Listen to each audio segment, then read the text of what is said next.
l'Amérique sur la Lune. Ils l'ont fait redescendre sans encombre. Ils ont montré au monde ce dont une équipe est capable. Il nous a semblé essentiel pour le bien de la nation que nous restions des explorateurs. C'est ainsi qu'on a fait des découvertes qui changent la face de l'humanité.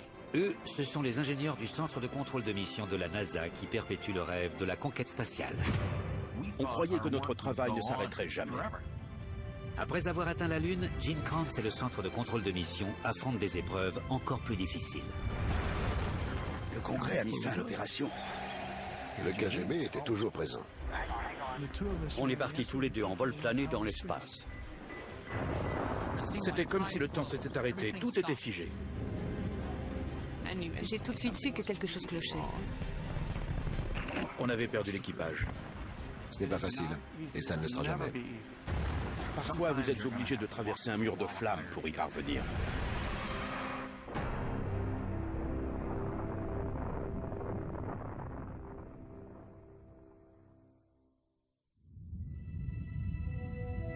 I believe that this nation should commit itself to achieving the goal before this decade is out of landing a man on the moon and returning him safely to the earth.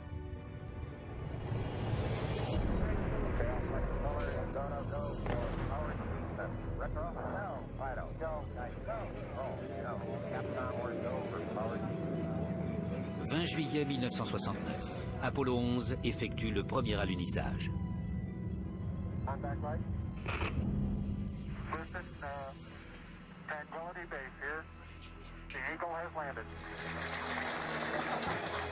400 000 personnes, 20 000 entreprises et universités, 8 années de travail et 25 milliards de dollars ont été nécessaires pour réaliser le souhait exprimé par le président John Kennedy en 1961. Le programme Apollo sera toujours considéré comme un immense succès américain. L'objectif était clairement défini et il a été atteint. L'alunissage d'Apollo 11 est dirigé par le directeur de vol Gene Kranz depuis le centre de contrôle de mission. Par le biais du programme Apollo, le président Kennedy nous avait chargé de nous poser sur la Lune, puis de ramener l'équipage à terre. On se battait pour le cœur et l'esprit des habitants du monde libre. On connaissait donc notre objectif. That's one small step for man, one giant leap for mankind. Giant leap for mankind. Giant leap.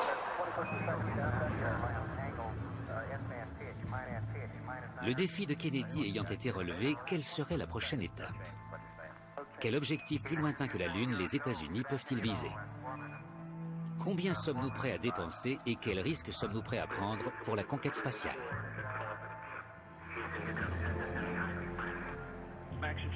Les questions qui se posaient en 1969 sont toujours d'actualité. Près de 50 ans après avoir atteint la Lune, la NASA se trouve à un tournant décisif de son histoire, à la recherche de l'idée visionnaire qu'elle n'a pas eue depuis Apollo.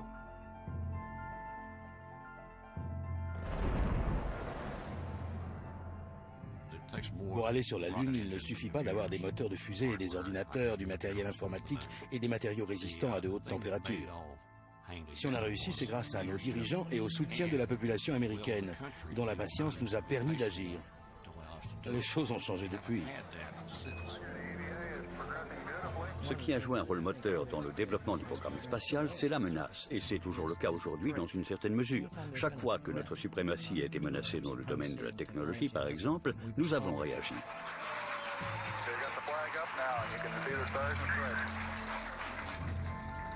Après le 20 juillet 1969, la menace d'une Lune conquise par les Russes est écartée. Mais la plupart des ingénieurs du programme Apollo considèrent que le voyage de l'humanité dans l'espace ne fait que commencer. Nous pensions pouvoir envoyer des hommes sur Mars dans les 20 années à venir. Mais ça n'a pas été le cas, parce qu'on n'a pas eu les crédits promis par le gouvernement Nixon.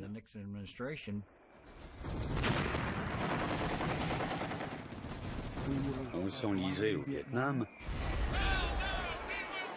et les manifestations contre la guerre prenaient une grande ampleur. Le gouvernement Nixon a dû gérer ce conflit en priorité. Il a donc considérablement réduit le budget de la NASA.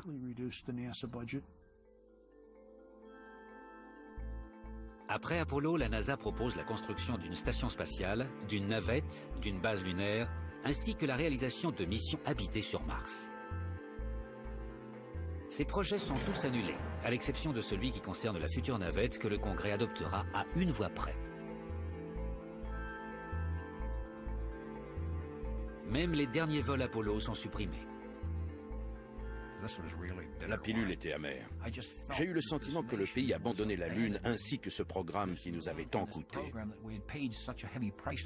Et ce n'est pas seulement l'équipage qui en a payé le prix, mais aussi les contrôleurs et la nation tout entière. Ils ont tout détruit. Notre unité de réception lunaire et tout ce qu'on avait de bien. Ils ont tout mis en pièces et tout jeté. Je n'arrive pas à croire que le pays ait fait ça. Et je ne peux pas le lui pardonner. Je ne lui pardonnerai jamais. Entre l'annulation du programme Apollo et un projet de navette spatiale prévu pour un horizon lointain, la NASA met sur pied la seule mission qui soit à sa portée, le Skylab, un prototype de station spatiale construit à partir de fragments de vaisseaux Apollo.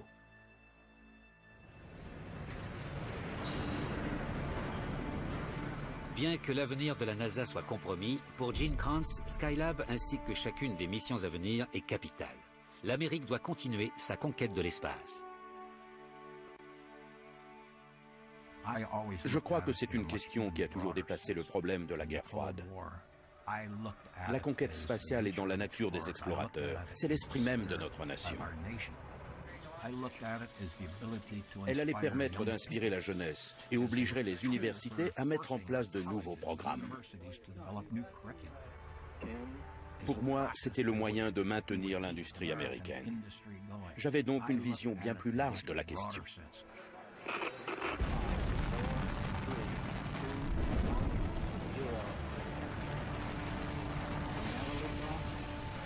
14 mai 1973. Le Skylab est lancé à vide. Les astronautes le rejoindront une fois qu'il sera entré en orbite. Malgré un budget limité, le projet Skylab est ambitieux. Le premier équipage d'astronautes passera un mois dans le Skylab à étudier le Soleil, la Terre et surtout le corps humain. Personne ne sait si les humains peuvent vivre en bonne santé dans l'espace pendant des mois entiers. Le lancement semble réussi. Le Skylab vide entre en orbite. Les astronautes Pete Conrad, Paul Weiss et le docteur Joe Kerwin sont prêts à le rejoindre. Mais un problème survient. Au second rang, le contrôleur John Aaron surveille la puissance électrique disponible et la température du Skylab. Les données dont il dispose indiquent que la station spatiale n'a presque pas de courant et que sa température s'élève dangereusement. La température à l'intérieur de l'habitacle a atteint jusqu'à 65 ou 70 degrés. Le danger était qu'il fonde et finisse par éclater sous l'effet de la pression. Il y avait un risque de rupture, en somme. Nous étions soudain face à un Skylab endommagé, sans savoir quel était le problème. Il était évident qu'on n'allait pas procéder à des lancements le lendemain et qu'on avait de grosses difficultés à résoudre. Les astronautes restent à terre tandis que le centre de contrôle de mission s'attaque au problème. La surchauffe est due à l'absence d'un pare-soleil qui s'est détaché au moment du lancement. À défaut de ce dernier, le Skylab est un véritable four. Le même incident provoque également la perte de l'un des principaux panneaux solaires de la station spatiale. L'autre panneau est coincé par des débris et le Skylab n'a donc presque plus d'énergie solaire. Pour éviter qu'il ne fonde, le centre de contrôle de mission doit l'éloigner légèrement du Soleil. Mais pour obtenir ne serait-ce qu'une quantité infime d'énergie grâce à l'aile solaire coincée, ils doivent au contraire orienter la station vers le Soleil. La recherche de la juste exposition au Soleil nécessite des manœuvres d'une extrême précision. Le contrôle de la course et de l'attitude du véhicule revient en principe au groupe de dynamique de vol surnommé la tranchée, qui est installé au premier rang du centre de contrôle de mission. Dans la tranchée, on gérait les données de localisation des radars, les systèmes de téléguidage, les logiciels, les choses immatérielles en somme. On ne s'occupait pas de l'équipement à proprement parler. L'équipement, justement, c'est-à-dire les ordinateurs du Skylab, les instruments et les systèmes électriques, sont la responsabilité du second rang où se trouve le groupe des opérations système. Les deux rangs sont sous l'autorité du directeur de vol assis au troisième rang, celui sur lequel tout repose.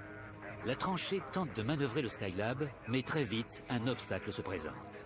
Tandis que la station se détourne du Soleil, les contrôleurs perdent sa trace.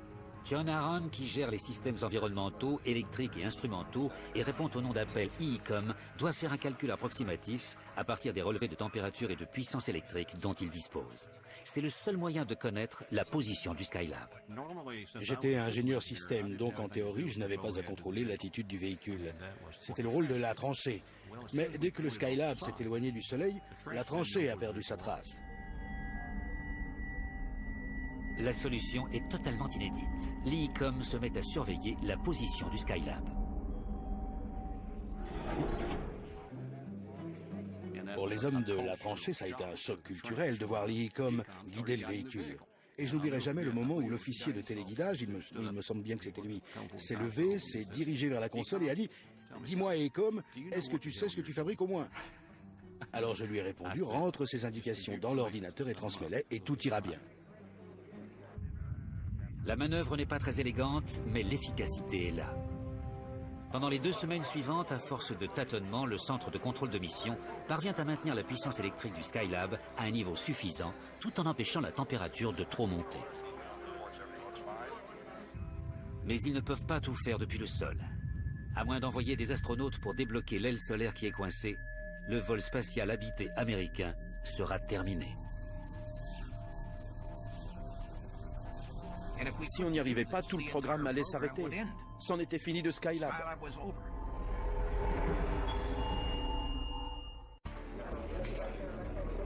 Mai 1973. Travaillant jour et nuit, le centre de contrôle de mission a réussi à maintenir le Skylab en vie pendant près de 2 semaines. C'est maintenant aux astronautes Pete Conrad, Paul Weiss et Joe Kerwin d'aller sur le site pour effectuer des réparations d'urgence.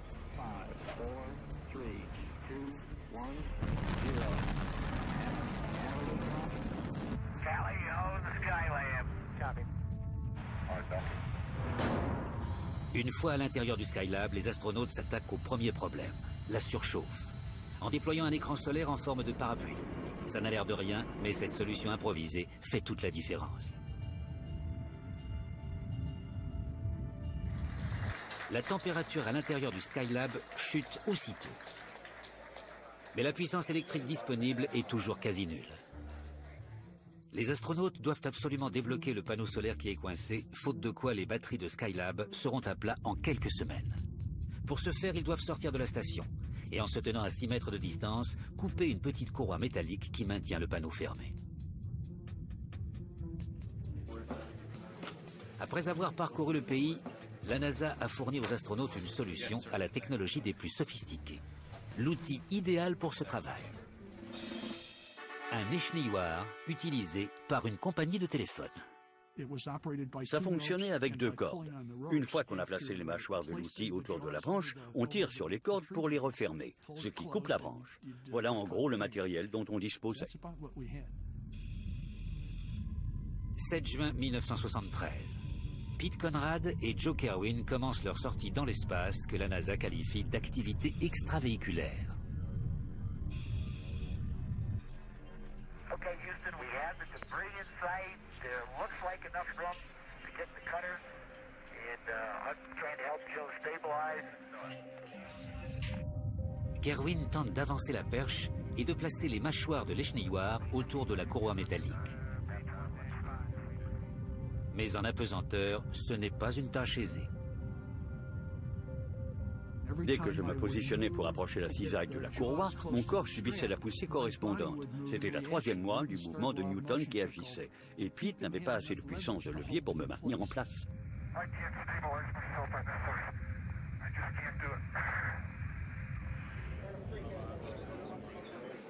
Les choses ne s'annoncent pas bien.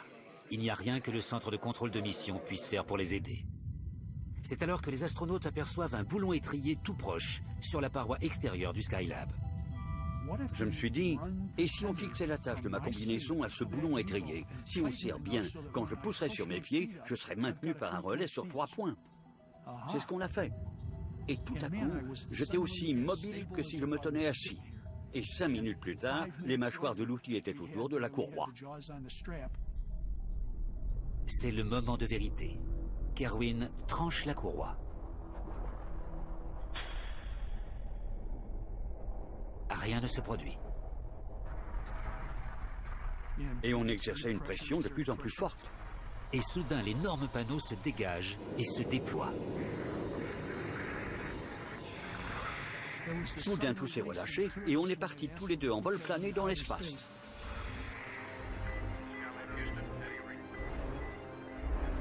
Ce n'est que grâce à leurs attaches de sécurité qu'ils ne sont pas précipités dans le vide. On s'est hissé jusqu'à l'atelier et en se retournant, on a vu la plus belle image de la mission. La porte de protection des panneaux solaires était tout à fait ouverte et on voyait déjà les panneaux en sortir. Le centre de contrôle de mission et les astronautes ont sauvé Skylab. Pour moi, les efforts déployés pour réparer le Skylab ont été comparables à ceux qu'il a fallu fournir pour Apollo 13, et peut-être même plus importants encore. Pourtant, beaucoup d'Américains en ont à peine connaissance. 6 semaines plus tôt, les dernières troupes de combat et les derniers prisonniers de guerre américains quittaient le Vietnam. Et 4 jours après le lancement du Skylab, les audiences télévisées de la commission du Sénat pour l'affaire du Watergate débutaient.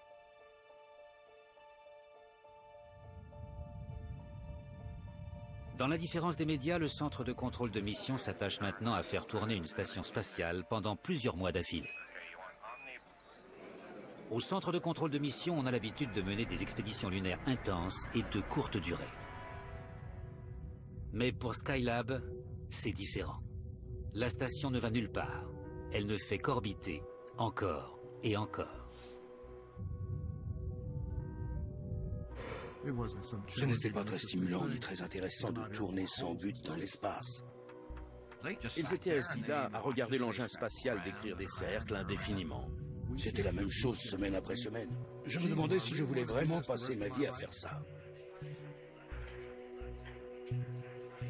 Ils ne connaissent l'ennui que depuis peu, mais cela fait des années qu'ils sont coupés du monde extérieur pendant de longues heures. Et les contrôleurs ne sont pas les seuls à en ressentir les effets. Pour permettre à l'Amérique d'aller sur la Lune, leurs femmes et leurs enfants ont eux aussi eu des sacrifices à faire.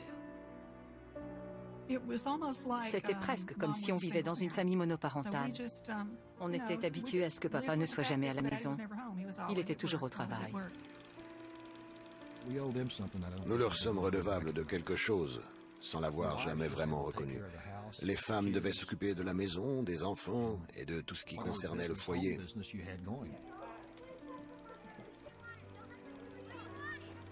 Il y a eu beaucoup de championnats que je n'ai pas pu suivre. On ressentait tous la nécessité de faire notre travail jusqu'au bout. Et nos familles en ont fait les frais.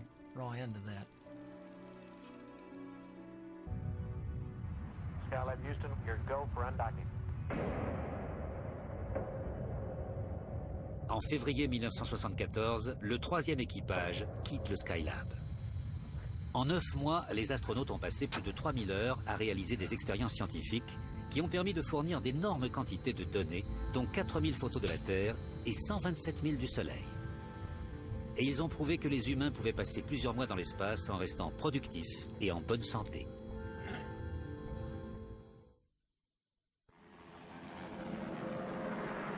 Printemps 1974.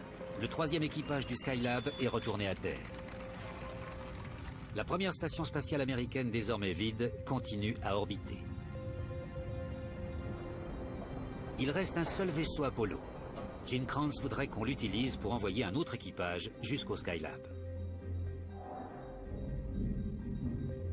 La première mission a duré 1 mois, la suivante 2 mois. Et enfin, il y a eu une mission de 3 mois. J'aurais aimé qu'il y ait une mission de 6 mois ou bien d'1 an. On avait le potentiel nécessaire pour le faire. Le Skylab fonctionnait parfaitement bien. Mais la politique se met en travers du chemin. Les dirigeants américains et russes préparent le premier vol spatial international au monde. Le projet test Apollo-Soyouz prévoit la rencontre suivie de l'amarrage entre un vaisseau américain Apollo et une capsule russe Soyouz.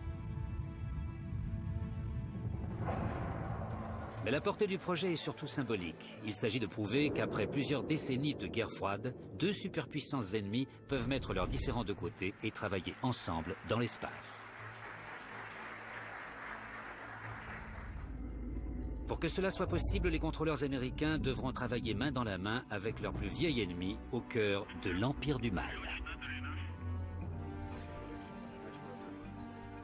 C'est Glynn Lenay, un ancien directeur de vol qui dirige l'équipe américaine. J'avais connu la guerre froide pendant toute ma vie d'adulte. Je partageais donc les opinions et l'image que beaucoup d'Américains avaient de l'Union soviétique à l'époque. Un endroit froid et inhospitalier, menaçant et intimidant. Si les Américains sont quelque peu nerveux, les Russes, eux, sont carrément paranoïaques. Le KGB était toujours présent. On était surveillés dans notre hôtel ainsi que dans la petite cafétéria du centre de contrôle de mission. Si on voulait quelque chose, il suffisait de l'exprimer tout haut et en général, on nous le faisait parvenir. Une fois, quelqu'un a dit « Je ne comprends pas pourquoi ils ne servent pas d'eau pendant les repas ». Et le lendemain, il y avait un magnifique pichet d'eau peint à la main qui trônait sur la table. Mais à côté de la surveillance exercée, les officiels soviétiques s'assurent que leurs invités américains soient initiés à la culture russe. Les Russes nous organisaient une sortie. En général, on allait à l'église, quelque part dans Moscou. Il y avait toutes ces icônes. Quand les Russes arrivent aux États-Unis, les Américains se montrent hospitaliers à leur tour. Seulement, les icônes sont un peu différentes. Nous les avons emmenés un week-end voir le rodéo à la prison de Huntsville. On voyait les prisonniers monter les chevaux dans leurs uniformes rayés. Au retour, on s'est arrêté au Kentucky Fried Chicken et tout le monde a commandé un panier de poulet frit.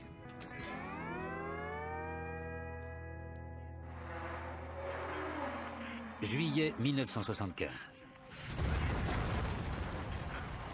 18 ans après le Spoutnik, deux superpuissances envoient chacune un équipage dans l'espace.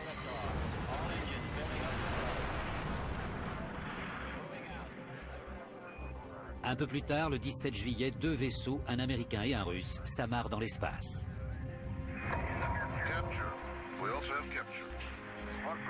La trappe s'ouvre et les ennemis qui se sont affrontés dans cette conquête spatiale pendant plus d'une décennie se serrent la main.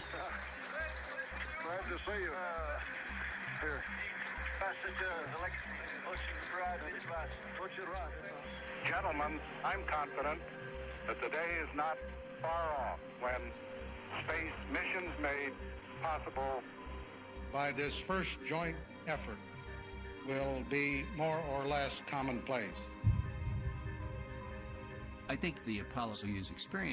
Je crois que le projet Apollo-Soyouz a servi de base pour tenter de régler ce conflit qui remontait presque à la Seconde Guerre mondiale. Mais du point de vue technologique, si on retire les drapeaux du vaisseau, le projet Apollo-Soyouz n'est qu'un amarrage de plus. Une technique que les deux puissances maîtrisent depuis quelques années déjà.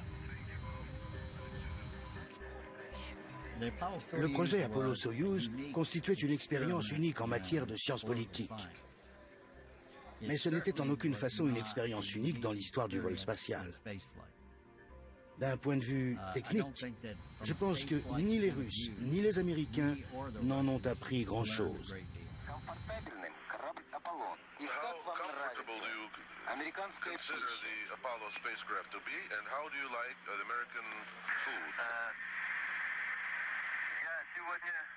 Pendant que l'attention du public est focalisée sur la diplomatie dans les étoiles, le Skylab vide, presque oublié de tous, continue sa trajectoire circulaire dans un autre recoin de l'univers.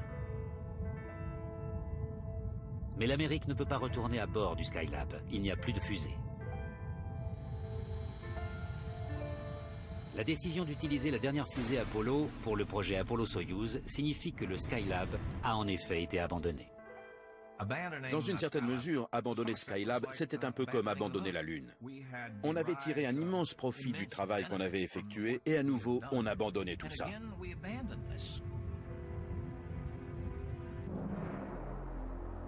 1981. Les dernières fusées Apollo ne sont plus utilisées faute de crédit suffisant. Privés de vaisseaux spatials, les Américains ne sont pas allés dans l'espace depuis 6 ans.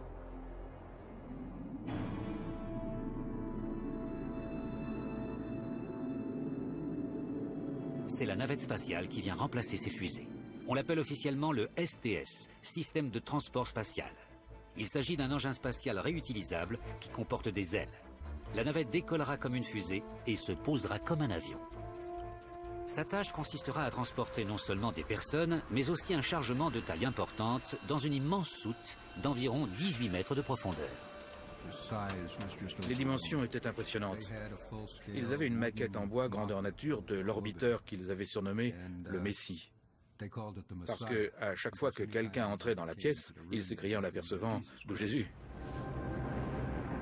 De nombreuses innovations technologiques sont nécessaires pour envoyer cet énorme engin dans l'espace et le faire revenir.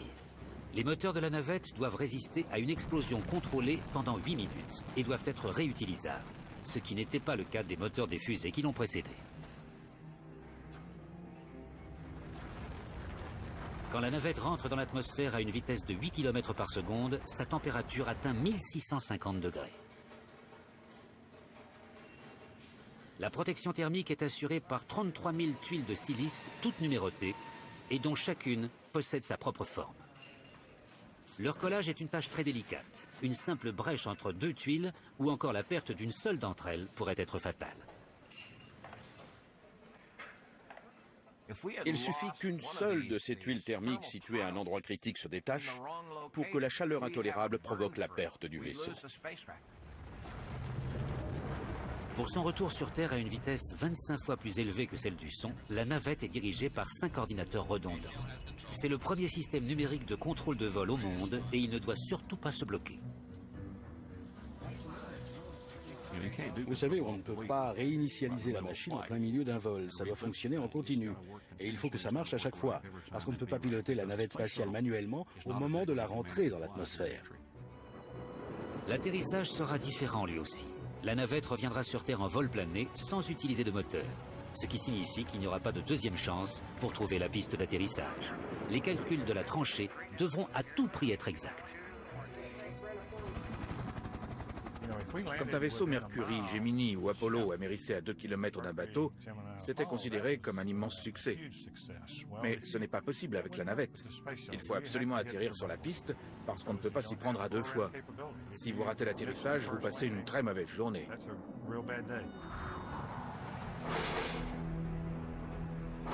« 12 avril 1981.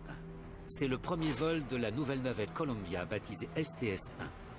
Après quasiment 10 ans de développement, les moteurs, les tuiles, les ordinateurs et la piste d'atterrissage vont être soumis au test final.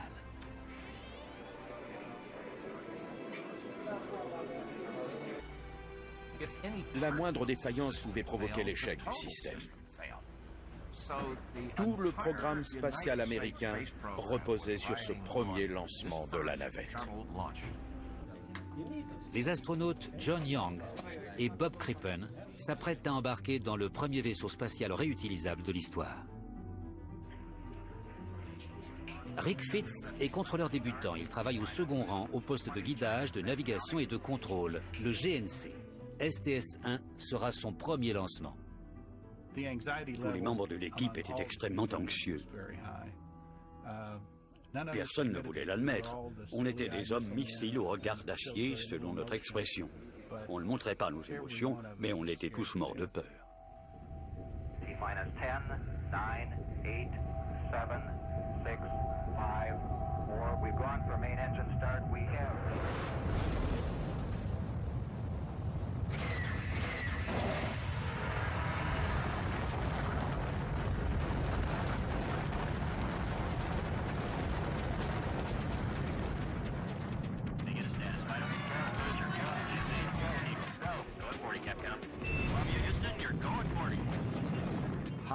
La phase de lancement est extrêmement risquée. La navette ne possède pas de système de secours. Et une fois que ces fusées à propergol solides sont mises à feu, ce qui dure environ 2 minutes, vous ne pouvez plus les arrêter. Vous décollez. 2 minutes avant que les fusées à propergol solide ne se séparent au terme de la combustion. 2 minutes pendant lesquelles il est impossible d'interrompre le lancement.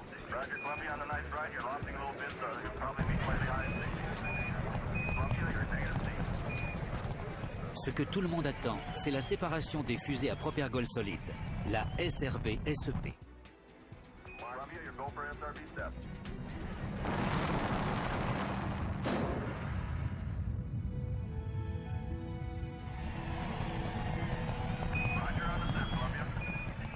Après la SRB-SEP, je me suis senti très ému. J'avais l'impression d'avoir gagné une médaille d'or aux Jeux Olympiques et d'entendre l'hymne national en fond sonore. Les moteurs principaux continuent leur combustion pendant 6 minutes.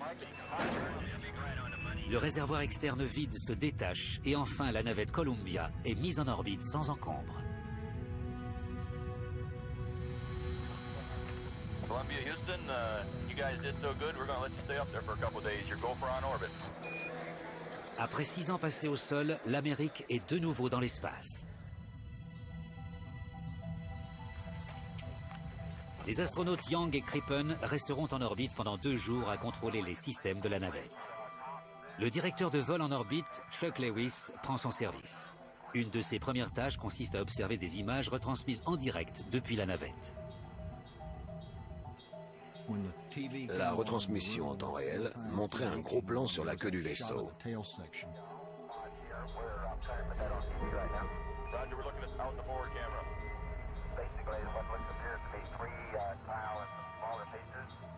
Il manquait 2 ou 3 tuiles sur le fuselage arrière. Et je me suis dit, quelle merde.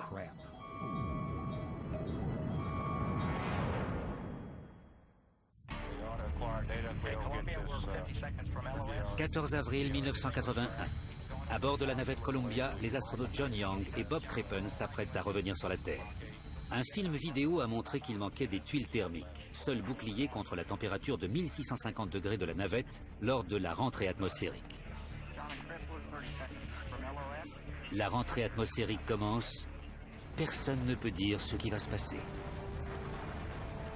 Même si on a fait les contrôles nécessaires, on n'est jamais sûr. Les forces de gravité peuvent poser un problème. Et en plus, à ce moment-là, le signal s'éteint et la radio est coupée. Pendant ce qu'on appelle le silence radio, la chaleur qui accompagne la rentrée atmosphérique provoque une interruption du contact radio pendant 20 minutes. Les tuiles vont-elles tenir ? Ce qu'on redoute, c'est qu'un trou éventuel causé par la perte d'une tuile provoque le détachement de toute une rangée d'entre elles. Or, chaque tuile est indispensable pour entrer dans l'atmosphère sans incident. Le centre de contrôle de mission ignore ce qui se passe jusqu'à la fin du silence radio.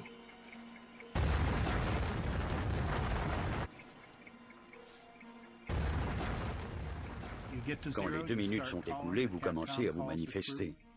Le Capcom appelle l'équipage, vous attendez une réponse et tout le monde croise les doigts. Columbia, Houston.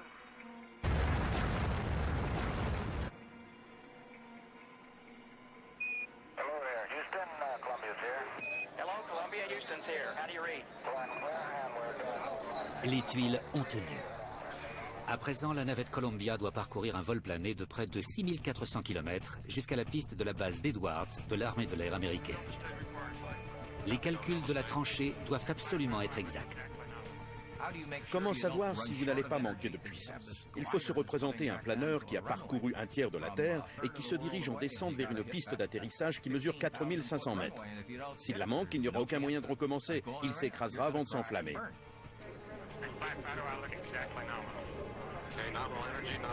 Columbia, you got perfect energy, perfect ground track. Showing crossing the coast now. Columbia, we show you crossing the coast now.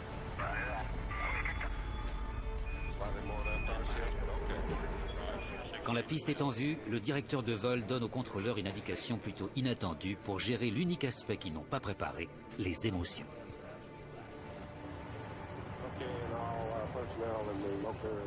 I'm sure every one of us following landing is going to have a certain degree of exhilaration. So as the nose wheel touches down, you have 15 seconds to vent that emotion. And then I will expect this room to become quiet and keep it that way for another 45 minutes. Okay. Keep an eye on the Delaz. GPS, everything looking okay to you? Affirmative, flight. GNC? That's good. Flight Eagle? Looking good. Eco? Zero. Go. 3.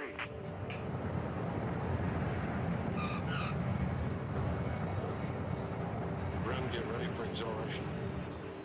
4, 3, touchdown.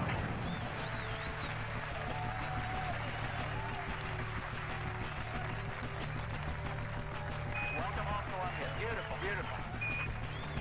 Flight recorders to start. Le fait de voir que tout s'est déroulé comme prévu, c'était vraiment l'euphorie.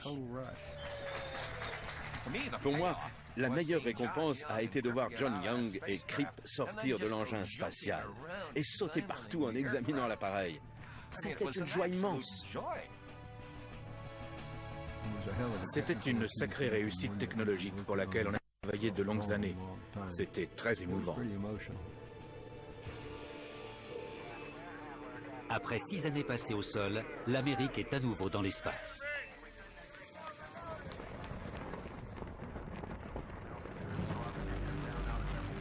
La navette révolutionne peu à peu le vol spatial. Une flotte de 4 orbiteurs mettra des satellites en orbite, réalisera des expériences scientifiques, réparera des satellites endommagés et pour la première fois de l'histoire, rapportera de gros chargements de l'espace.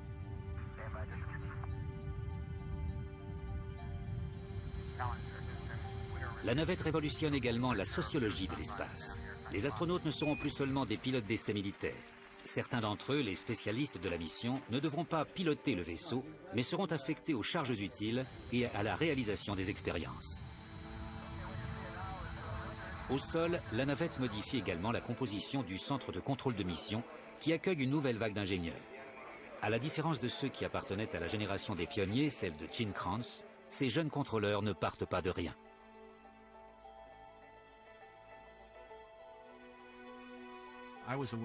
J'étais conscient de l'existence du centre de contrôle de mission depuis mon plus jeune âge. Mon frère aîné et moi-même avons d'abord appris à compter à rebours de 10 à 0, c'est vrai. Tout était prétexte à lancer un compte à rebours. Le temps mis à entrer dans une voiture ou dans une baignoire. Si ridicule que ça paraisse, je rêvais de devenir officier de la flotte spatiale. Et dans le siècle où nous vivons, la profession qui s'en approche le plus, c'est celle de contrôleur de mission. Je lisais chaque article de journal, chaque article de la revue Life que je trouvais. C'est drôle d'ailleurs, je me souviens de la plupart des noms cités dans les rapports de conférences de presse. Le directeur de vol, Gene Kranz, a dit telle et telle chose. Je dois dire que malgré toute l'admiration et le respect que j'ai pour les astronautes, les postes les plus enviés étaient ceux de contrôleurs de mission.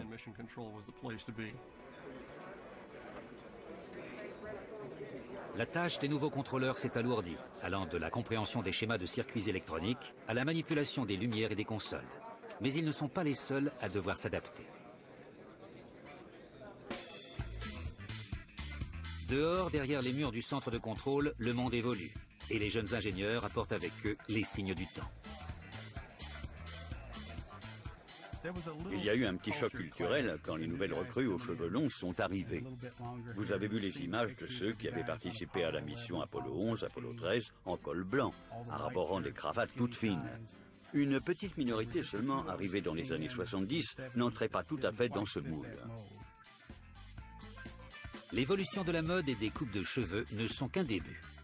Les ingénieurs les plus âgés vont s'en rendre compte. Le moule des contrôleurs fait plus que changer. Il vole en éclats.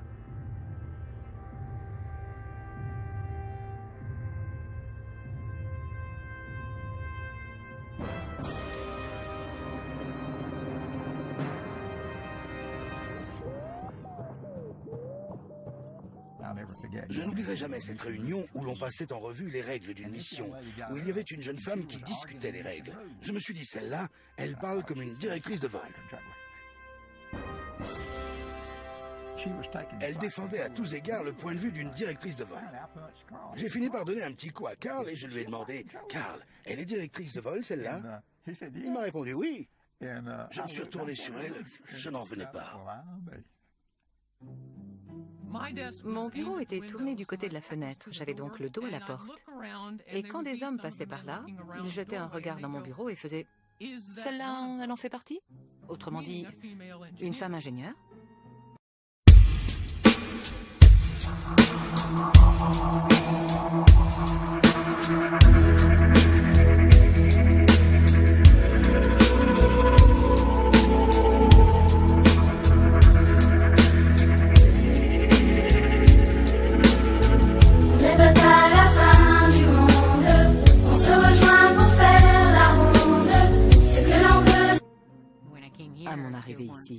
Il n'y avait pas beaucoup de femmes directrices de vol. J'étais, je crois, la seule, et en tout cas la première du département de propulsion. Les évolutions qui affectent les contrôleurs des missions se répercutent au sein du corps des astronautes. En juin 1983, Sally Ride devient la première femme américaine à partir dans l'espace. En août, c'est au tour du premier Africain-Américain, Guyon Bluford. À mesure que s'enchaînent les vols de la navette, la machine volante la plus perfectionnée qu'on ait jamais construite fait ses preuves. La navette accumule les succès au point que le voyage dans l'espace commence à être perçu comme une opération de routine, dénuée de risques. À bord de la navette, j'ai toujours eu le sentiment qu'on en était arrivé au même point que dans l'aviation civile.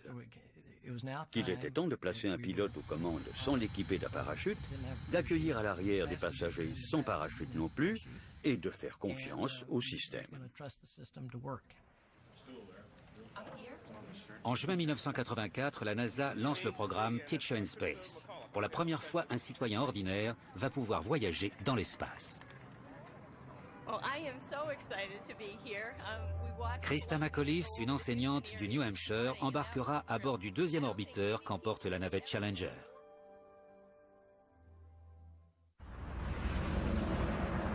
« 28 janvier 1986. Après plusieurs contretemps, Challenger est prête au lancement. Il fait ce jour-là particulièrement froid. À l'insu du centre de contrôle de mission du Marshall Space Flight Center en Alabama et de la compagnie Morton Thiokol qui a conçu les fusées à propergol solide, certains ingénieurs sont inquiets. Ils ont de sérieux doutes quant à la capacité de résistance au froid des joints des fusées à propergol solide dites SRB accolées au réservoir. Mais il leur manque des preuves matérielles. Ils décident donc d'autoriser le lancement.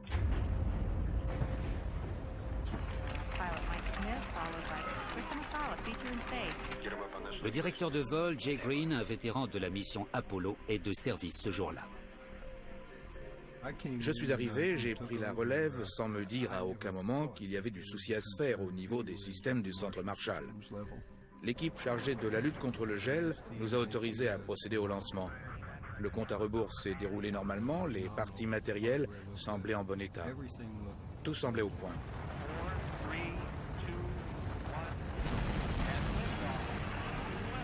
Personne ne s'en aperçoit, mais au moment de l'allumage, les deux joints de la SRB droite lâchent. Un panache de fumée noire qui apparaîtra ensuite sur des films à défilement ultra rapide révèle la présence de gaz chaud en combustion qui s'échappe de la soudure. Le lancement s'est fait normalement, tout semblait bien se placer. Les SRB brûleront pendant 2 minutes. Gene Kranz, qui dirige alors les opérations, est assis au 4e rang. Là, le compte à rebours se déclenche dans ma tête. Parce qu'au bout de 2 minutes, l'équipe des contrôleurs de mission, comme les astronautes, commence à pouvoir envisager des solutions de secours. Avant, il n'y en a pas. La fuite au niveau du joint du propulseur s'aggrave.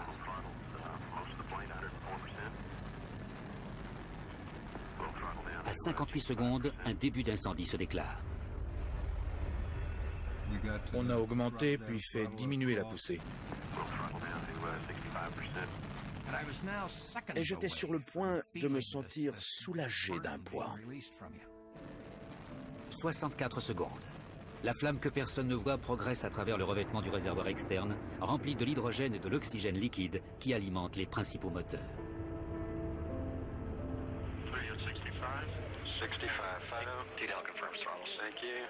Tout se passait encore pas trop mal, les moteurs répondaient.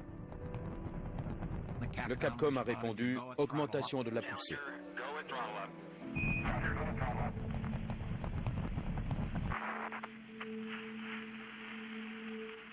Il y avait une télé par là. On nous avait appris à rester toujours concentrés sur les données et non à regarder la télé. J'ai perçu une étincelle de lumière. J'ai jeté un coup d'œil sur l'écran. L'écran ne se trouvait pas dans mon champ de vision. Ceux qui étaient là l'ont vu.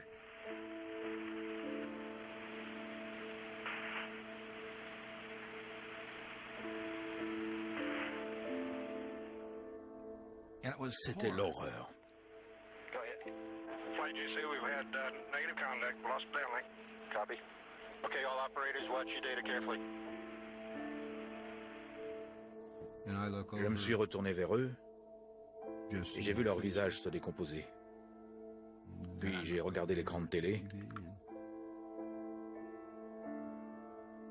On voyait la colonne de fumée que nous avons tous en mémoire.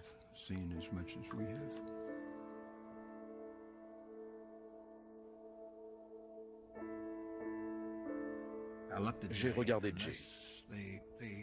Son visage exprimait un sentiment qu'on ne surprend qu'à de rares occasions dans une vie. Flight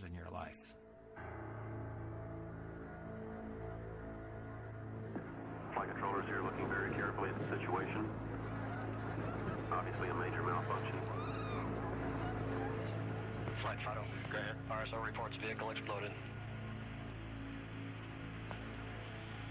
Copy. Fido, can we get any reports from recovery forces? Stand by. C'est la consternation, l'horreur, la douleur.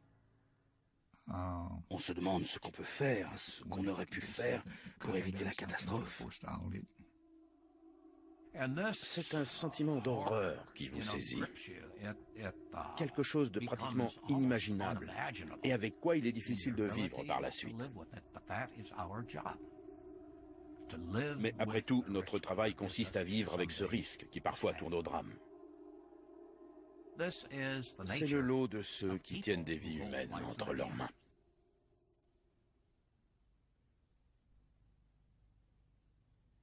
Les 7 membres de l'équipage ont disparu. 6 astronautes et l'enseignante du New Hampshire, Christa McAuliffe. Pendant qu'à la télé repasse sans fin les images de la catastrophe, le centre de contrôle prend les mesures nécessaires pour comprendre ce qui s'est passé. Okay, everybody, stay off the telephones. Make sure you maintain all your data. Start pulling it together. On a réuni toutes nos données et on les a sauvegardées. Puis il a fallu s'éclipser du bâtiment sans être vu.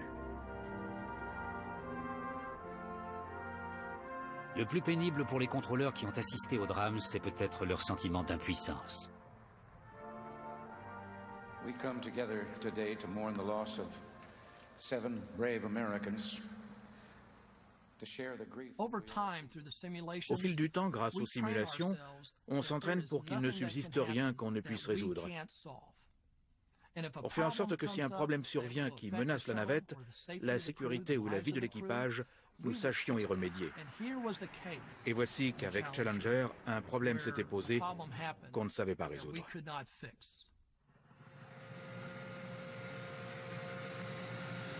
Plusieurs enquêtes seront ouvertes. Publié 4 mois après l'accident, en juin 1986, le rapport de la commission présidentielle accuse la NASA d'avoir ignoré les signes qui, depuis des années, auraient dû éveiller ses soupçons quant à la fiabilité des joints de la SRB. Le programme spatial américain sera suspendu pendant 2 ans et demi, le temps de concevoir les nouveaux joints du propulseur d'appoint solide. Certains critiques en appellent à la fin des vols spatiaux habités. Il n'empêche, les contrôleurs de mission restent convaincus que les bénéfices retirés de la conquête spatiale en compensent les risques. On a tous reconnu, je crois, l'importance qu'il y avait à surmonter cet accident, à résoudre le problème pour pouvoir repartir de l'avant. Les participants à ce programme se sont distingués par leur courage. On ne fait pas ce métier pour qu'on nous couvre de lauriers, lauriers qui se sont d'ailleurs bien fanés depuis l'époque d'Apollo. On fait ce métier parce qu'on y croit. C'est la voie des aventuriers, des explorateurs. C'est la voie de ceux qui sont prêts à courir des risques. Il nous a semblé essentiel de donner l'exemple aux étudiants de nos écoles et de nos universités pour qu'ils développent les technologies dont nous aurons besoin à l'avenir. Il nous a semblé essentiel pour le bien de la nation que nous restions des explorateurs. 29 septembre 1988. 2 ans et demi après la catastrophe de Challenger, la navette Discovery reprend les vols, inaugurant 5 ans de succès ininterrompus.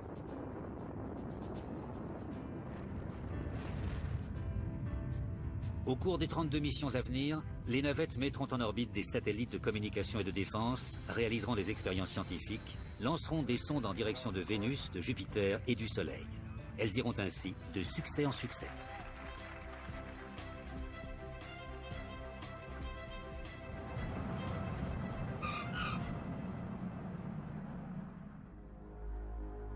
Mais lorsqu'on apprend que le télescope spatial Hubble, qui pèse 1,2 milliard d'euros, souffre d'un défaut, la NASA affronte une nouvelle vague de critiques. Le télescope était supposé nous livrer des vues de l'univers d'une précision inouïe. Au lieu de quoi, en raison d'un défaut de courbure de son miroir, les images qu'il réfléchit manquent de netteté et sont par suite inexploitables.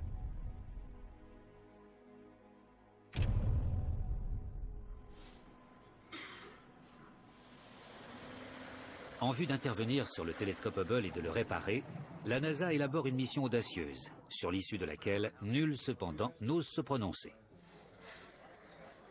Celui qui dirigera le vol, Milt Eflin, endure une forte pression.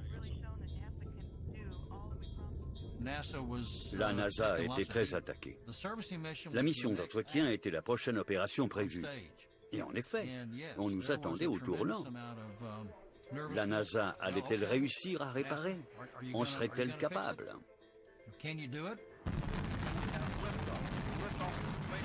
2 décembre 1993, la navette Endeavour s'envole vers Hubble. Il n'est pas sûr que la réparation soit même réalisable. Ce qui est sûr en revanche, c'est que la NASA joue à quitte ou double la possibilité de surmonter la crise de confiance.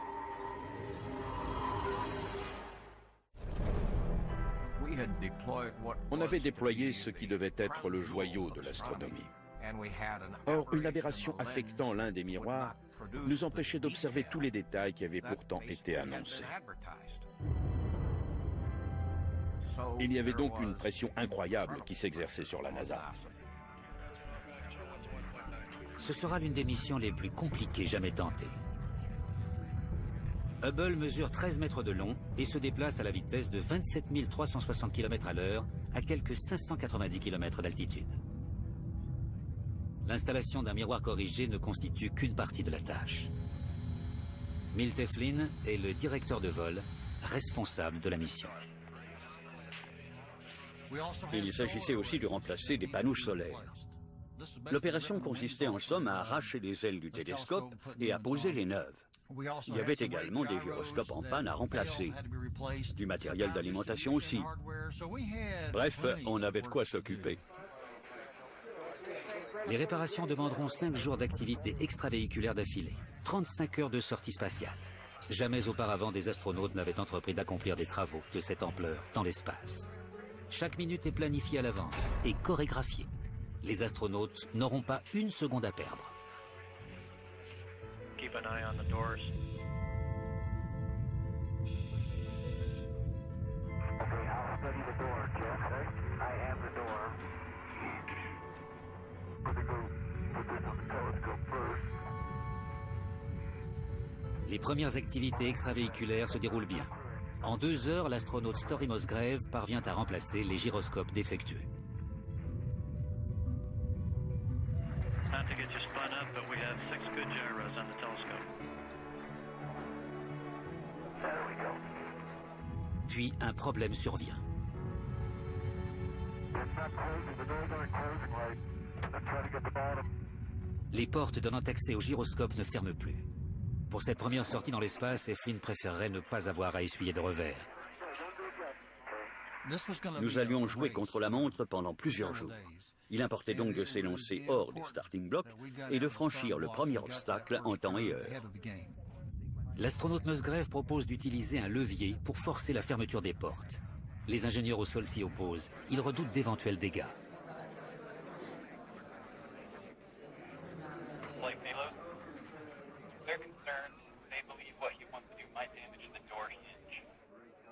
Au sol, Milt Eflin est entouré d'une multitude d'experts qui lui donnent un avis contraire à celui de l'astronaute en sortie dans l'espace. Et aucun moyen de savoir qui a raison.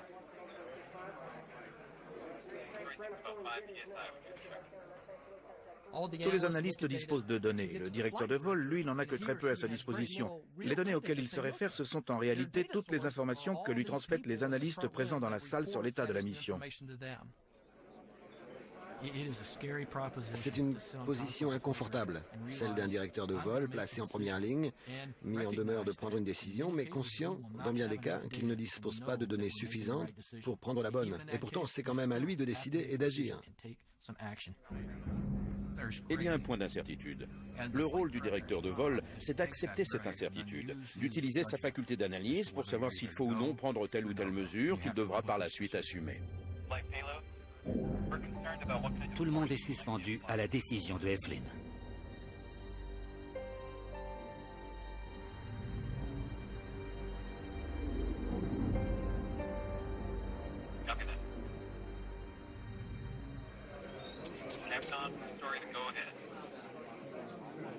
Il décide de laisser Musgrave tenter sa chance.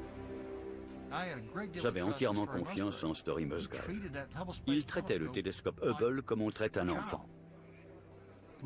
Faisons-lui confiance. Laissons-le faire, je me suis dit.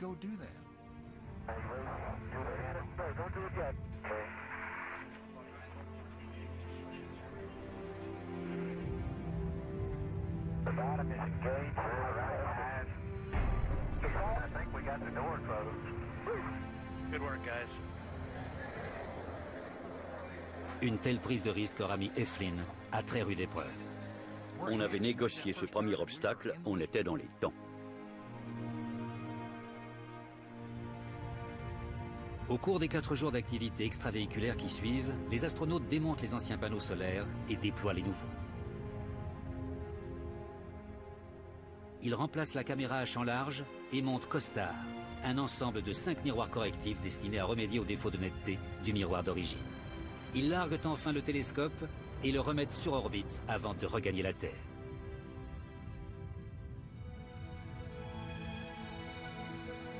Le monde entier attend de savoir si les réparations ont porté leurs fruits. Une semaine plus tard, la réponse tombe.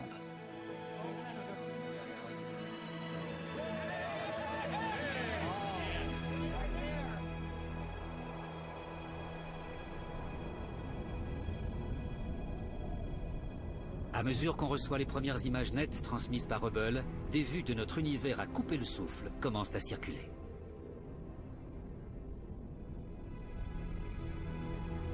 Dans les années suivantes, les images d'Hubble, magnifiques, mystérieuses, profondes, trouvent un écho partout dans le monde.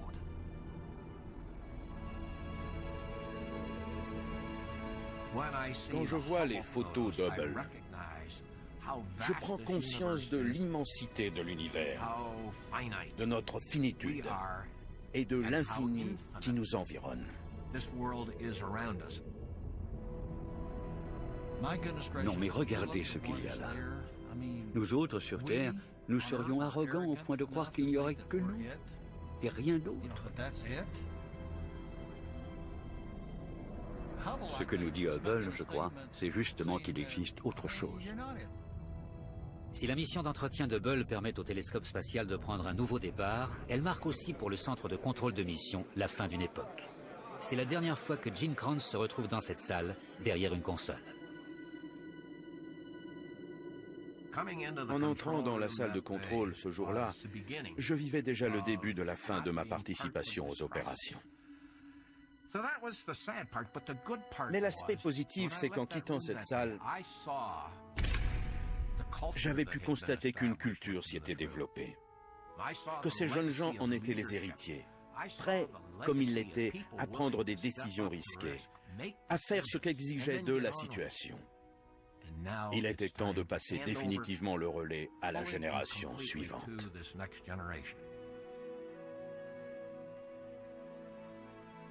Je me sentais bien.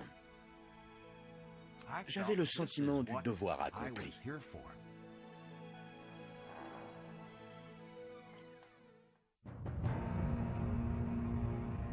Décembre 1993.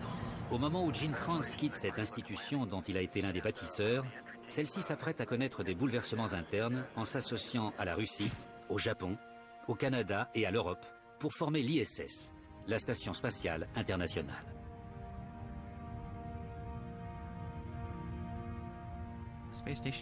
La station spatiale est une énorme aventure. On n'avait jamais entrepris dans l'histoire de l'humanité un projet de construction spatiale d'une telle ampleur. L'ISS se composera d'une multiplicité de modules construits sur Terre et assemblés dans l'espace.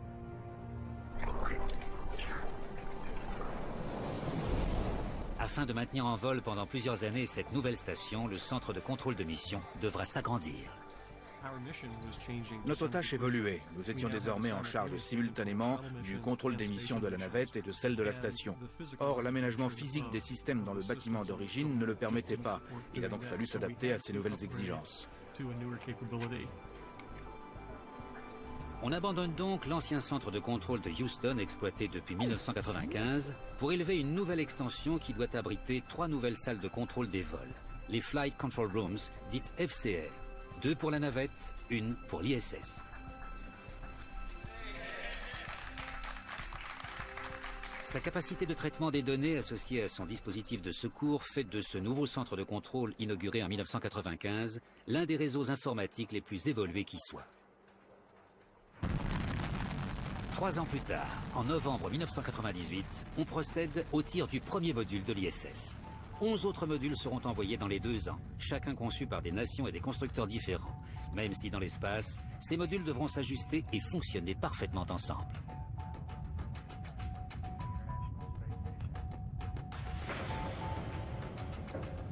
Du point de vue de la prouesse technique, ce projet surpasse de loin tous ceux qui l'ont précédé.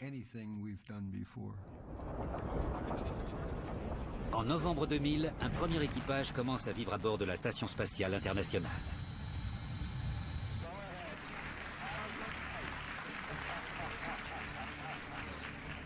Pour les contrôleurs de mission, le pilotage de l'ISS constitue une nouvelle expérience.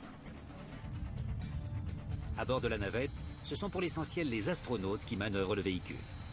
Le pilotage de la station, en revanche, est dans une large mesure l'affaire des contrôleurs de mission.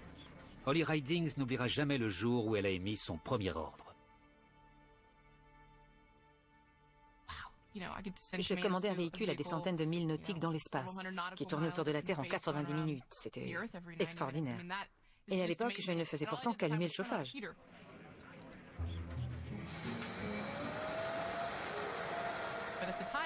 Mais le simple fait d'allumer le chauffage vous jette dans une sorte de stupeur. C'était vraiment extraordinaire. En janvier 2003, l'ISS accueille son 6e équipage. Une moitié de sa structure est quasiment achevée. Désormais, les vols de la navette sont presque exclusivement dédiés à la construction et à l'entretien de la station. Reste cependant une dernière mission sans rapport avec l'ISS. Le vol scientifique STS-107 à bord de la navette Columbia.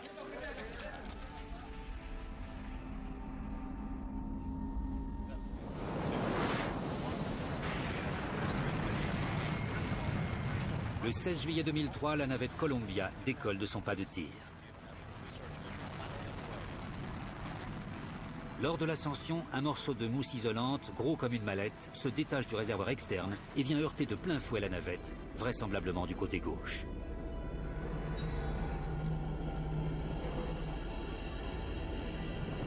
Mais il s'agit là d'un phénomène bien connu. On compte près de 9000 impacts sur la navette depuis le début du programme.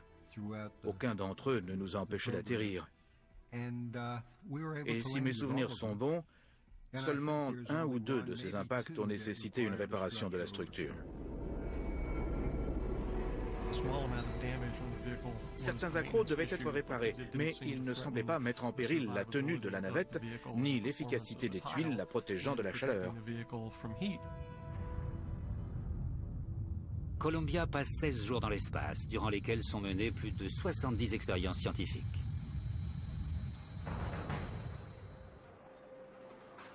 « 1er février 2003. Après avoir parfaitement accompli sa mission, Columbia entame sa rentrée dans l'atmosphère. Leroy Kane est le directeur de vol aux commandes. J'étais heureux à l'idée de pouvoir diriger l'atterrissage ce jour-là. Je pensais aux mêmes choses que d'habitude. Pour être plus précis, j'étais préoccupé par les choses qui me préoccupent toujours au moment de la rentrée et de l'atterrissage. Jeff Kling se trouve quant à lui derrière la console contrôlant les systèmes mécaniques. Son nom d'appel est Max. La journée se déroulait comme n'importe quelle journée de rentrée dans l'atmosphère, jusqu'à ce qu'on commence à perdre des capteurs thermiques. On en a perdu un premier, ce qui a mobilisé notre attention, puis en quelques secondes on en a perdu un deuxième et encore deux autres.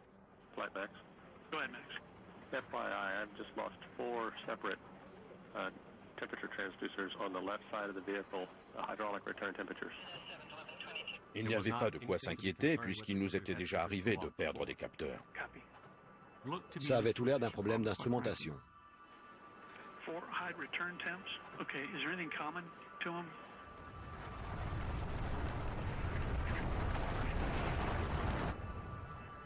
Pendant que Jeff Kling tente de résoudre son problème, Cathy Rogers, des systèmes environnementaux, électriques et instrumentaux, ou EECOM, surveille d'autres indicateurs thermiques.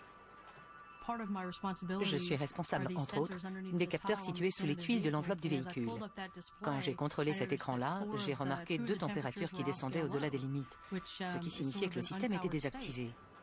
Puis Jeff a annoncé d'autres pertes et j'ai à nouveau consulté mon écran et là j'avais 2 nouveaux paramètres hors limite. Il y avait donc quelque chose qui clochait.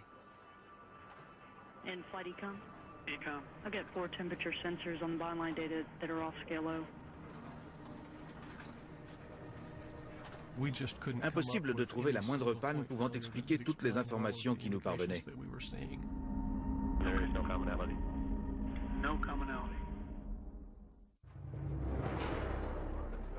1er février 2003. La navette spatiale Columbia de retour de mission pénètre dans l'atmosphère à plus de 27 000 km à l'heure.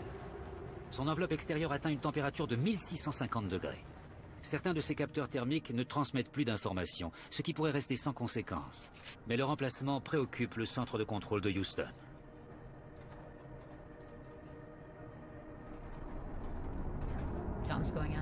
On ne comprenait pas ce qui se passait.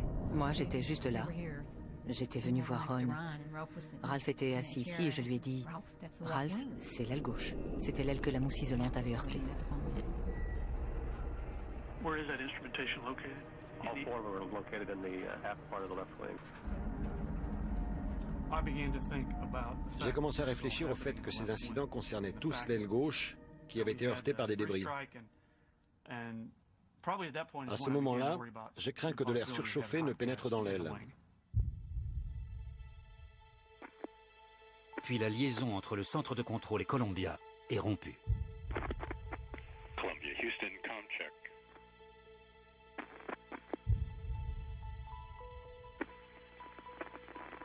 Columbia, Houston, UHF, com check. Fighting Co, I didn't expect this bad of a hit on com. À ce moment-là, Columbia devrait apparaître sur le radar. Fido, when are you expecting tracking? 1 minute ago, flight. Au centre de contrôle, tout le monde est conscient de la situation. On en connaît toutes les données. Ce que les écrans ne montrent pas, ce sont les images de ce qui se passe dehors. À l'intérieur, personne n'imagine ce que les gens voient dans le ciel, au-dessus du Texas. Jusqu'à ce coup de téléphone.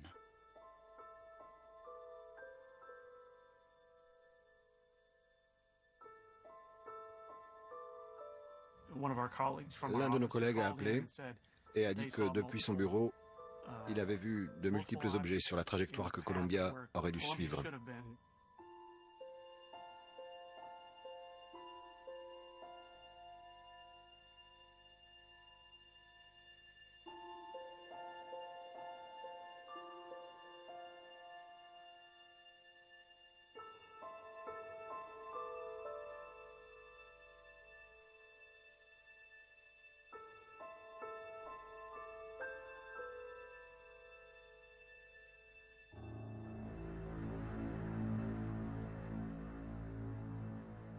GC flight. GC flight. Fly GC. Lock the doors. Copy. Contrôle du sol, verrouiller les portes est une phrase lourde de sens. Et il l'a répété 2 fois. Contrôle du sol, vol, contrôle du sol, vol, verrouiller les portes. J'avais envie de me mettre en colère, de crier. et de comprendre par tous les moyens possibles ce qui s'était passé.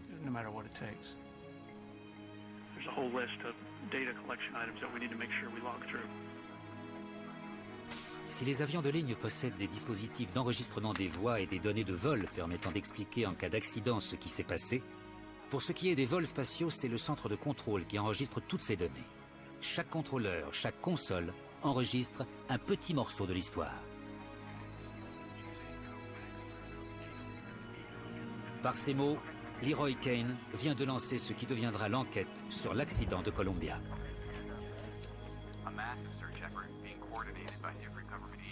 Le processus lancé ce jour-là se concentre rapidement sur l'impact de mousse isolante. Il semblerait que durant l'ascension, ce petit débris de mousse ait endommagé le bord d'attaque de l'aile gauche.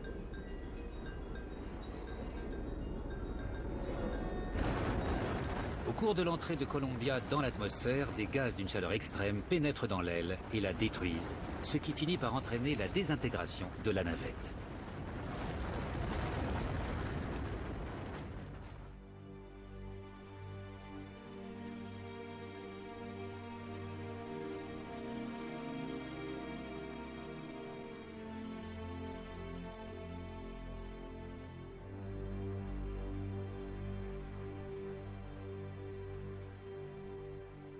Le rapport d'enquête sur l'accident de Columbia publié en août 2003 indique que n'ayant jamais causé de dommages graves, les impacts de mousse isolante étaient tolérés depuis des années par la NASA.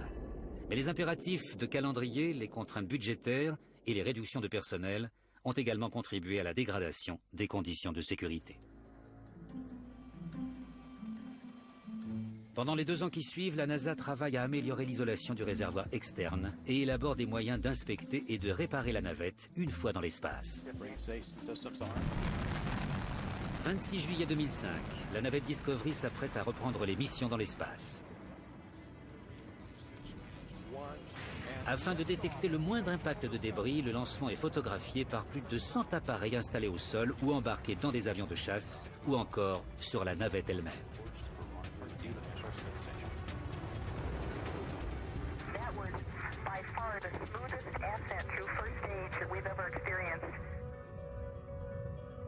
À l'approche de l'ISS, la Station spatiale internationale, la commandante Eileen Collins exécute une manœuvre digne d'un saut périlleux arrière qui permet à l'équipage de la station de photographier le dessous de Discovery.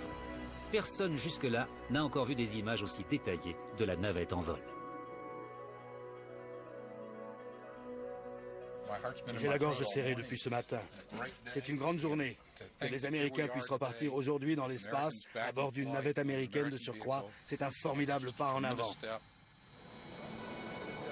Mais au bout de quelques jours, les analyses des photographies révèlent que le problème des débris de mousse isolante qui avait mené à la désintégration de Columbia n'a pas été entièrement résolu. Nous avons rencontré un problème. Un très gros morceau de mousse isolante a été détecté. Il est impératif de traiter le problème et d'effectuer la réparation.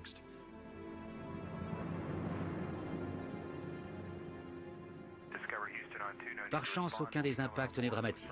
La mission peut continuer. Les astronautes sortent dans l'espace réparer la station et lui transfèrent 16 tonnes d'équipements et de provisions. Lors de leur dernière sortie, Steve Robinson dégage 2 morceaux de joint coincés entre des tuiles thermiques de la partie inférieure de Discovery. Un geste historique puisqu'il s'agit de la première réparation de protection thermique réalisée dans l'espace. Le 9 août, Discovery rentre sur Terre. La mission spatiale surveillée de très près, probablement plus qu'aucune autre depuis des décennies, a réussi à ravitailler l'ISS et à expérimenter des techniques d'inspection et de réparation de la protection thermique des navettes. Mais elle a également souligné que malgré la suppression de plus de 80% des impacts de mousse isolante, tout n'était pas résolu. D'autre part, malgré la réussite du vol de Discovery, en matière d'aérospatiale, l'Amérique se trouve toujours à la croisée des chemins, à la recherche d'une direction à suivre, de l'idée visionnaire qui lui manque depuis Apollo. Time for this nation to take a clearly leading role in space achievement, which in many ways may hold the key to our future on Earth. It is time for America to take the next steps. Today I announce a new plan to explore space and extend a human presence across our solar system. Le président Bush a pour dessein de relancer la conquête de l'espace en retournant sur la Lune et en allant sur Mars. Mais avant lui, d'autres présidents ont annoncé des plans similaires qui n'ont jamais été menés à bien. Tonight, I am directing NASA to develop a permanently manned space station and to do it within a decade. For the new century, a permanent lunar base, and we're going back to the moon, back to the future, and this time, back to stay. Ce n'était pas tant le goût de l'exploration qui, dans les années 60, motivait le projet Apollo, mais plutôt un esprit de compétition et la menace qui pesait alors sur la sécurité des États-Unis. Faudra-t-il aujourd'hui un nouvel ennemi, une nouvelle crainte de se faire dépasser ou éclipser pour revigorer le programme spatial américain? La Chine. Observons-la de près. Si l'industrie aérospatiale chinoise devient très offensive, si les Chinois mettent des hommes en orbite, s'ils veulent aller plus loin, on a intérêt à être prêt. Les leaders technologiques seront les leaders économiques. Notre pays forme 60 000 ingénieurs chaque année, pendant que la Chine et le Japon en forment près d'un demi-million. Si nous devons continuer à explorer, c'est principalement pour inciter les jeunes de notre pays à faire des études d'ingénieurs, de sciences et de mathématiques. Parce que sans ingénieurs, sans scientifiques et sans mathématiciens, nous serons incapables d'élaborer les technologies nécessaires à la bonne marche du moteur économique de notre pays. L'espace renferme peut-être aussi de nouvelles formes d'énergie. La NASA et d'autres agences ont déjà étudié la possibilité d'installer des capteurs solaires sur la Lune pour renvoyer l'énergie vers la Terre par faisceau micro-ondes. Selon certaines études, ce serait réalisable. Faudrait-il d'importantes infrastructures pour s'installer sur la Lune? Oui. Faudrait-il d'importantes capacités de transport pour aller et venir entre la Terre et la Lune? Oui. Mais ce serait une solution à la question de sécurité nationale qui implique l'épuisement des réserves d'énergie dans le monde. Quels que soient les enjeux de la conquête spatiale, 2 accidents mortels en 20 ans nous rappellent qu'elle ne sera jamais sans risque. On dit souvent qu'il est moins risqué d'explorer l'espace avec des robots. Eh bien, c'est peut-être moins risqué, mais pour que les hommes tirent réellement profit de l'exploration spatiale, ils doivent se rendre eux-mêmes dans l'espace. Ce ne sera pas facile. Ceux qui disent le contraire, pensant que nous avons fait voler la navette spatiale plus de 100 fois, se trompent. Ce n'est pas facile et ça ne le sera jamais. Le risque zéro n'existe pas quand on va dans l'espace, de même qu'il n'existe pas quand on prend la mer. Le seul endroit où un bateau ne risque rien, c'est au port. Mais quel intérêt d'en avoir un s'il ne prend pas la mer? Un bateau, c'est fait pour naviguer. Mais après tout, le besoin de prendre ce risque, de s'aventurer au-delà de notre planète, ne fait-il pas partie intégrante de notre identité? La partie technique de notre métier est fascinante, et les gens en oublient parfois qu'on l'exerce en grande partie pour son aspect humain. À la question « Pourquoi va-t-on dans l'espace ?», la réponse est pratiquement toujours « Pour savoir ce qui s'y passe ». C'est la nature humaine, tout simplement. La soif d'explorer est en nous. Prenez les États-Unis. Ce pays existe parce que les Européens ont eu la bougeotte et sont partis chercher autre chose. Qu'est-ce qu'il y a plus loin? Qu'est-ce qu'il y a derrière l'horizon? Alors, perpétuons la tradition, continuons à repousser les frontières, non pas parce qu'elles sont là, mais parce que c'est ainsi que l'on fait des découvertes qui changent la face de l'humanité. La plus grosse erreur serait de baisser les bras et de tout arrêter. Si l'on cesse d'envoyer des hommes dans l'espace, c'est que l'on n'a tiré aucune leçon de l'accident de Columbia. Il faut continuer et poursuivre l'exploration. C'est le meilleur héritage qu'on puisse laisser aux générations futures. Une chose est sûre, quels que soient les futurs programmes spatiaux américains, les hommes et les femmes du Centre de contrôle de mission ouvriront toujours la marche.